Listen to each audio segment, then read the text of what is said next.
Akşam şerifleriniz hayırlı olsun hürmetli teleseyirciler. Efirde Yurt Nefesi programması. Ve bizim bugünkü musafirimiz Kırım'da nam kazangan tahsil hadimi, Kırım Cumhuriyeti'nin devlet mükafatının laureatı, halkara konkurs ve festivaller laureatı Fevzi Yakubov adına Kırım Mühendislik Pedagogika Üniversiteti'nin Tarih, Sanat, Kırım Tatar Tili ve Edebiyatı Fakülteti'nin Müzikal-instrumental Sanat Kafedrası'nın profesörü, dünyaca belli olgan Selsebil kemaneciler takımının rehberi Zarema Hoca Aliyeva. Stüdyamızga hoş geldiniz Zarema Hoca. Selamünaleyküm. O kadar çok regaliyalarınız var ki tam men boldurdum onların hepsini aytkanca. Ama en esası, mana bu en sonkisi профессор, должность профессора. Это вот у вас заключительная и, насколько я знаю, недавно полученная такая вот заслуга в сфере образования. Мы вас от души поздравляем и, пожалуйста, попросим подробнее рассказать. Ну, наверное, будет логично, если я немного расскажу свой путь, как я пришла к этому. На должности профессора я еще совсем немного, я вот с 1 сентября. Но еще нужно будет подтвердить через 2 года в Москве свою должность и получить звание. Но это очень ответственно. Я думаю, хорошо подготовлюсь и буду соответствовать. Конечно же, и буду соответствовать. Родилась и выросла я в Узбекистане, в городе Самарканде. Как все дети, пошла в школу музыкальную, потом музыкальное училище, потом консерватория. И в 1985 году я, уже когда вышла замуж, с мужем переехали в Краснодарский край. Там жила 15 лет. И вот оттуда я переехала в наш родной Крым в 1999 году. И когда уже переехали сюда, в Крым, стал вопрос, куда устроиться на работу. Ну, и мне сказали, вот у нас есть такой университет, можете сходить туда и попробовать себя. Я пришла, у меня так получилось, что меня сразу взяли на работу. Это был 1999 год. Вот с этого, я думаю, что именно здесь, в Крыму, начался мой творческий путь. Хотя, конечно, все детство у меня прошло со скрипкой. Юность моя, работала я в Самаркандском театре оперы и балета. В общем, всю жизнь я играю. Это уже очень много лет. И когда я пришла на работу, уже была оформлена, наш Рахметли Февзи Якубович, все его знают, это наша глыба, это наша гордость народа. Он мне сказал: Зарема, вот помню очень хорошо его слова. Он говорит: вот собери ансамбль, ансамбль тебе имя принесет. Ну, тогда как соберешь ансамбль? Нас, в принципе, студентов очень мало. Кафедра музыкального искусства тогда называлась. Сейчас это уже кафедра музыкально-инструментального искусства. Ну и как-то вот все пошло по накатанной. Тогда я не думала, что я получу сначала старшего преподавателя, потом доцента, потом вот профессора. И так как репертуара было мало, вот крымско-татарского, а очень нужно было играть именно народную музыку, и кафедра наша, она именно предназначена для того, чтобы мы сохраняли и развивали нашу крымско-татарскую музыку, и как в целом и университет. Ну вот тогда это началось все в 2000 году. Я потихонечку начала, значит, какие-то делать переложения для ансамбля скрипачей крымско-татарских народных мелодий. И вот 1 сборничек, потом 2 сборник, так 3 сборник. И так на сегодняшний день у меня уже 5 учебных пособий, вот именно которые привели к тому, что один из тех вариантов, который нужен профессору. Но это еще не окончательное, потому что мы должны еще развиваться и развиваться. Еще все впереди. Это я так всегда говорю. Я подтвердила свое доцентство в Москве, звание получила по музыкальному исполнительству. В общем, как приехала, я все играю и играю. Понимаете, и остановиться не могу. Наверное, это все-таки мое предназначение. И вот некоторые говорят, что как бы есть такое хорошее выражение такое: красота спасет мир. Я бы, наверное, сказала, может, немножко изменила бы, может быть, не знаю, можно так или нет, а я бы сказала, все-таки образование спасет мир. И надо учить детей, надо, вот как нас родители в свое время учили, они нас развивали всесторонне. Музыкальная школа, это было как обязательное явление. Составляющая, да? В Да, общем образовании. да, вот составляющая. Дополнительная. Да, к тому, что мы проходили, занимались в общеобразовательной школе, мы еще занимались музыкой, потому что внутренний мир музыканта, он не такой, как, например, у того же спортсмена. Безусловно. Вот, и пришлось много трудиться, и когда я почувствовала, что уже в 2003 году был создан уже прям официально ансамбль скрипачей. Да, кстати, Сильсибиль был у нас Раметли Сираноджа. И когда я говорила, вот давайте... Усиинов Сираноджа. Да, Усиинов Сираноджа, да. да. И я позвонила на кафедру крымско-татарской филологии и Посоветоваться. Посоветоваться. Думаю, ну как бы А я красиво... всегда думала, откуда ж такое звучное, благозвучное название? Вот, и мне стали перечислять, там, Милеклер, там, что-то, что-то. Очень много предлагали названий, и когда сказали Сильсибиль, ну все, вот я почувствовала, это музыкальный райский слух. источник. Да. И вот оно так мягко легло, Сельсибиль. Я поняла, все, это будет Сельсибиль. Это И вот оно. начиная с 2003 года, первый раз мы выступали перед американцами, и вот начиная с 2004 года, это первый сольный концерт, тогда еще в Украинском театре, и первое выступление в Ялте на конкурсе «Золотая колыбель». Все. И вот мы начали свое, как говорится, свой путь. Потом 2006 год, Москва. Москва не один раз, это был еще 10-й год, 15-й год. Потом Санкт-Петербург, Киев, Одесса. Ну, и если я сейчас буду перечислять, Германия раза 3, Чехия 4 раза, Польша 4 раза, Австрия, Франция, Турция, Румыния. Ну, Это в общем, все география. это все наша география. Да. И самое главное, вот что самое главное, что мы наравне с классической музыкой, академической, мы обязательно играли крымско-татарскую. Хорошая такая пропаганда и популяризация. Да, это популяризация. Удачная. И, понимаете, и когда мы выходили на сцену, вот каждый раз, в какой бы мы стране ни были, для всех это было просто экзотика. Некоторые страны даже и не слышали про такую национальность. Ну, как-то мы потом познакомились, и вот нам дорожка вот открылась прям. И вот так вот, таким образом, я вот много лет, это последний раз, когда мы вылетели, или выехали, вернее, правильно будет сказано, это мы были в Париже, во Франции в 2019 году. Вот, это, а потом пандемия. Немножечко мы, конечно, не могли себя так проявить, и мы уже, у нас уже все внутри, понимаете, вот как будто бы приостановилось, Да. а нам надо дальше Стагнация развиваться. такая определенная. Но Да. она, наверное, Да. вас не особо устраивает, Нет. как музыкантов. Нет. Вам необходимо постоянное самовыражение. И нам обязательно нужен тесный контакт. Было Да? время, когда мы полгода... Со зрителем? Да, со зрителем. Нужен? И со студентами, я Да? хотела сказать, может быть, неправильно сразу выразилась. Вот нам нужен тесный контакт. Со зрителем это обязательно. К этому мы чуть позже, Да. а вот со студентами. Вот со студентами. Так. Было время, когда мы несколько месяцев занимались дистанционно. Но это, конечно, просто... Мучительно. Это никак нам не подходит, никак. Потому что мы видим студента где-то на экране, я здесь. А музыка, это вот, понимаете, это мы вот как сейчас с вами диалог ведем, мы должны чувствовать друг Вживую, друга. И вот нам, обязательно. вот нам нужно было это.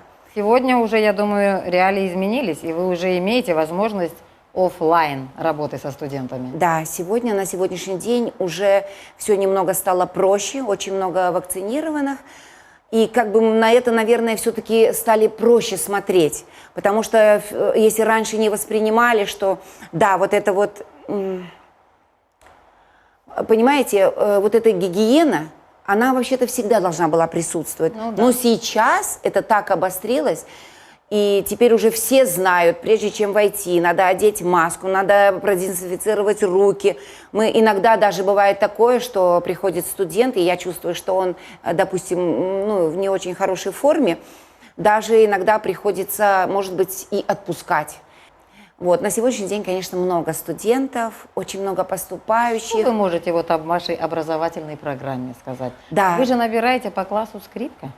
Я правильно Смотрите, да, у нас, получается, в музыкальной сфере у нас две кафедры. Это кафедра вокала и дирижирования, а вот непосредственно, где я работаю, это кафедра музыкально-инструментального искусства.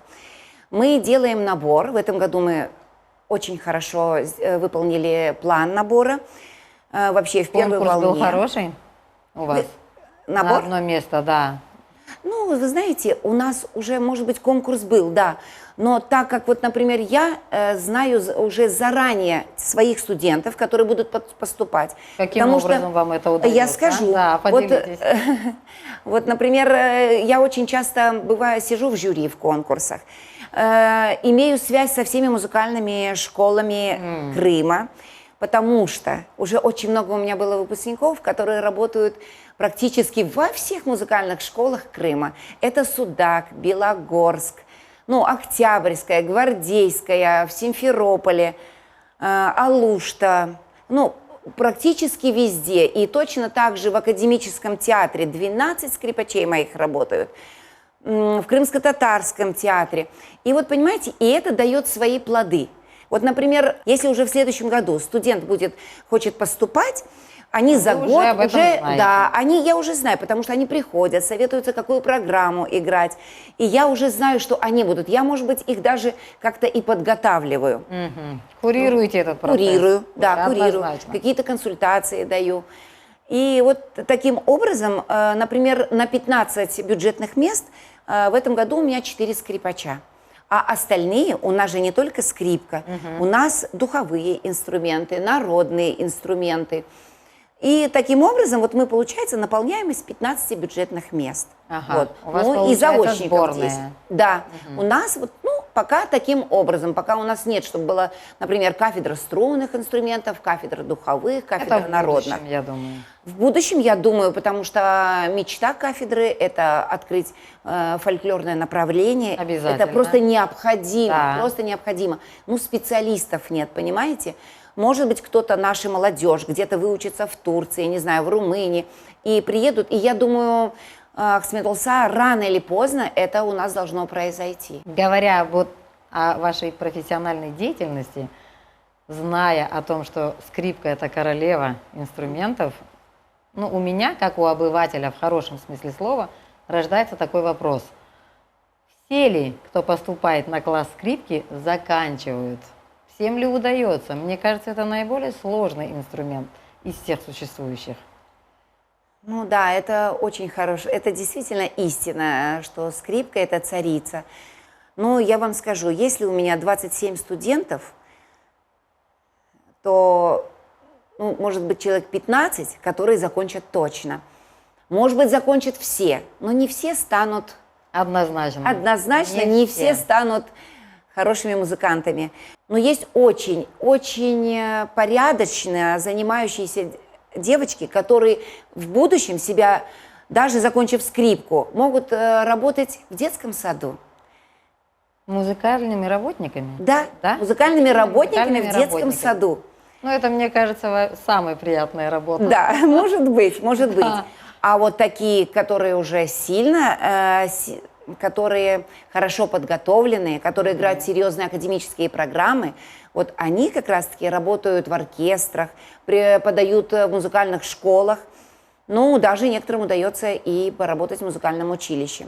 Но у меня в этом году очень приятная такая новость. 5 лет назад у меня закончила моя студентка-скрипачка Халилова Адиле. Она закончила аспирантуру, стала кандидатом педагогических наук. И она в этом году пришла к нам на работу. Мы с удовольствием ее взяли, потому что я очень давно мечтала о помощнике себе, об ассистенте. И я думаю, это очень талантливая девочка, которая будет мне хорошим помощником. Ну и, наверное, это, понимаете, когда-нибудь, я не говорю, что это скоро, но когда-нибудь я кому-то должна буду все передать. Ну, в любом случае, жизнь такова. Да, жизнь такова, Циклично, что нужно будет, да. Мы от этого никуда не денемся. Да. И то, что вы сегодня заблаговременно об этом думаете, я думаю, как раз играет на пользу. Да. И ансамблю, и всем сопутствующим действиям. Ну, для меня это не печаль, вы знаете, я, когда вижу вот плоды своей работы, я так обрадовалась, когда вернулась Адиле сюда, в Крым.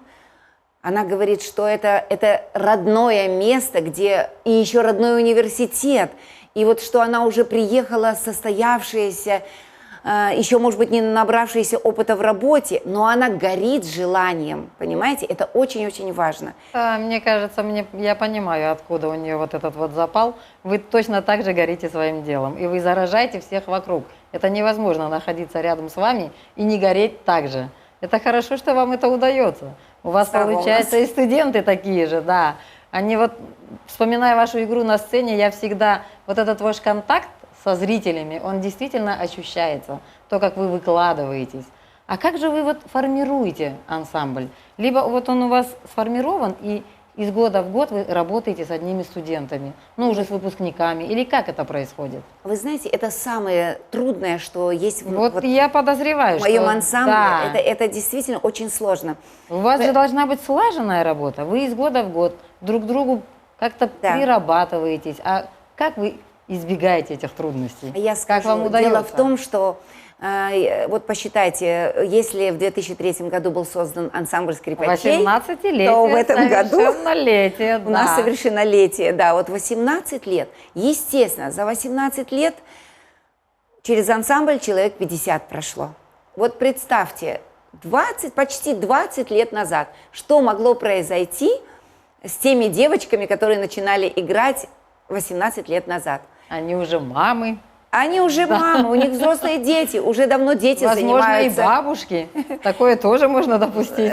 Можно допустить, но, по-моему, такого еще не было, да. Не было, будет. Да, у меня есть вот одна единственная, которая, это Эльмаса Пикчиева, она сейчас работает в Бахчисарайской музыкальной школе.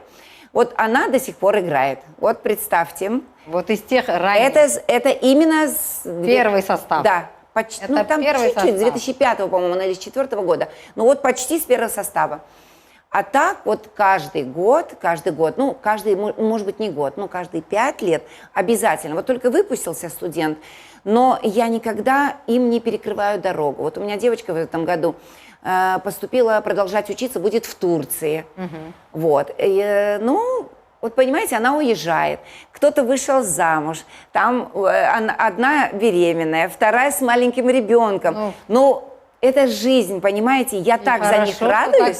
Это просто, это радость. Но, тем не менее, все равно все время в составе 15-16 человек, понимаете, вот так вот получается. И у вас постоянная работа на то, чтобы у вас была слаженность, правильно? Да, и вы наверное, знаете... это и мобилизует, я думаю, это не совсем плохо.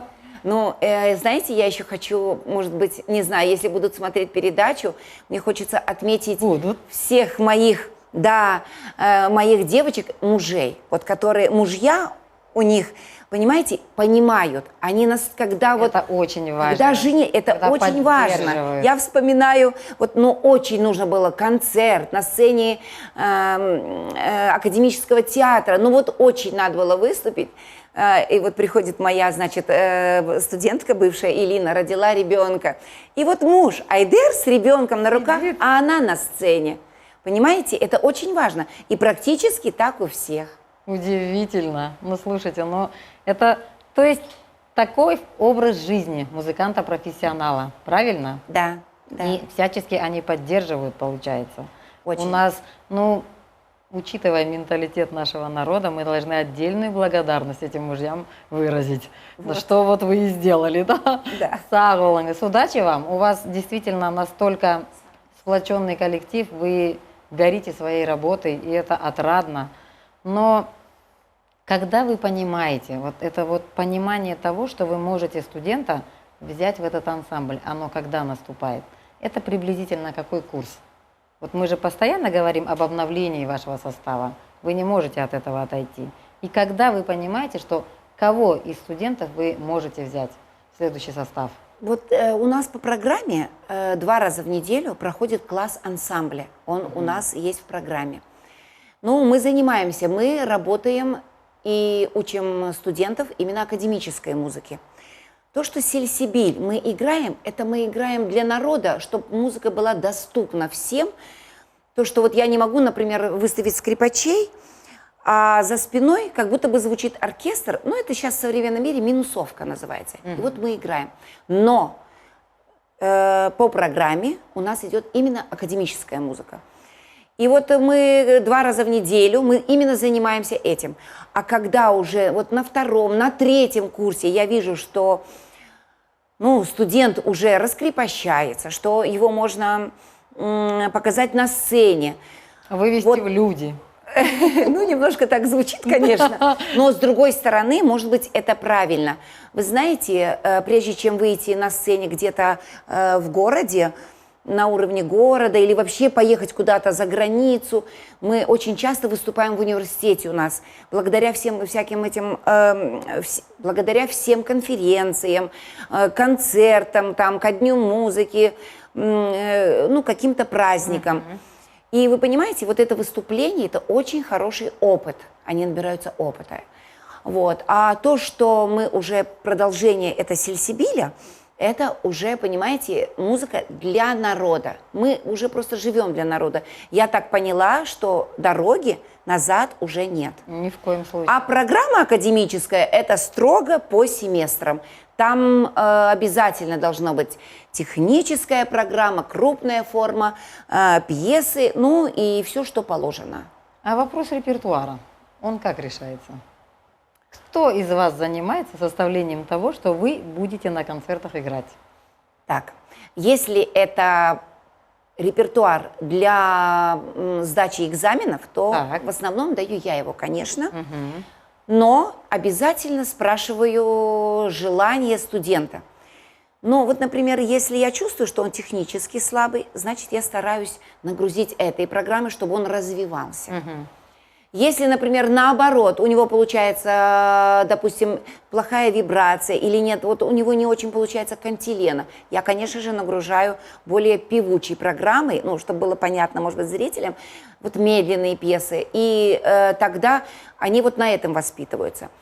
А вот концертную программу, что для сельсибиля, вы знаете, кстати, очень много стали предлагать. Мне тоже, мои же девочки стали предлагать.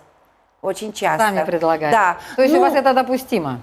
Ну, я в основном беру известную классическую музыку, ну, по возможности крымско-татарскую, знаете, какую? Вот, например, песня «Пляска Хайтарма» Спендиарова, то, что мы играем, это первое наше исполнение. Вообще, это произведение было написано для фортепиано, а я уже сама сделала переложение для скрипок. Вот. Ну, некоторые произведения, вот, например, было написано для баяна Рифата Ибадлаева, очень красивые произведения. Опять же, я сделала переложение для ансамбля скрипачей. И таким образом уже формируете, получается, где-то вместе, где-то вы рулите. В основном я сама, конечно. Да. В основном но я сама. в любом случае пожелания пожелания они обязательно учитываются. Да, они уже взрослые, понимаете? Да, вы должны давать им право выбора. Конечно. Безусловно. Ну, конечно. А иначе как? Каким образом они вырастут в хороших профессионалов? Они приходят, когда поступают, им по 16-17 лет, а уходят, вот прибавьте 6 лет, они уже состоявшиеся. Взрослые они люди. уже взрослые люди, понимаете, с ними. У нас был такой вот профессор, тоже рахметли, Джавид Абдураимович Кудусов. И он всегда говорил, со студентом надо разговаривать на уровне профессора. Вы знаете, вот это мне так понравилось. Я понимаю, что иногда они так выводят, бывает, что пропускают, ну все что угодно. Ну, а как говорил Рахметли Февзи Якупович, он говорил, на то они и студенты, понимаете? Совершенно верно. Ну а куда? Это наше общее дело. Да. Будем делать его, Да. будем стараться делать его хорошо. Зарема Оджа, очень быстро пролетело время, к сожалению. Пожелайте, пожалуйста, нашим зрителям что-нибудь от сердца. Ну, как обычно, все желают мирного неба над головой, здоровья, побольше улыбок, чтобы каждый день у вас был яркий. Но я вот добавляю еще вот от себя, давайте образование детям. Это необходимо. Образование спасет мир. И еще бы я сказала, ну вот жизнь так быстро пролетает, не надо тратить время на какие-то обиды, ссоры, разборки. Вот живите, наслаждайтесь Сегодняшним днем. И когда вас спросили бы, ой, что ты сейчас делаешь, чтобы можно было сказать, я наслаждаюсь жизнью. Может быть, не всегда получается, но хочется, чтобы так было всегда. Яркого солнца, неба и улыбок. Sağ olunuz, can yürekten kelip yaraştırdınız.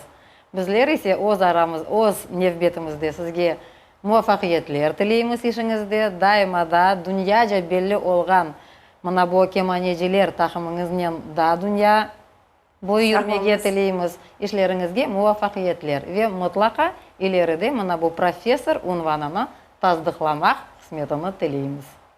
Sağ olunuz. Урметлі телесерджилер, бүгінгі программамыз соңына етті. Көргеніміз кебі мен белесем епіміз, мұна бұл біздің бүгінгі ажайып мұсафырымыз тілегені кебі бірлік олайық. Дайыма бірі-бірімізге таянч олып яшамақлар Алла Талядан бізге епімізге қысмет олсын. Кене де хатırlatmaq істер едім, бүгінгі біздің мұсафырымыз Қырым Mühendislik Pedagogika Университетінің музыкаль-инструменталь санаат кафедрасының профессоры, дүнияжа белли олған Селсебил кеманежелер тақымының ребері, ажайып қадын Зарема Ожа Алиева еді. Эфирде көрішкеніміз қадар, сағлық мен қалыңыз.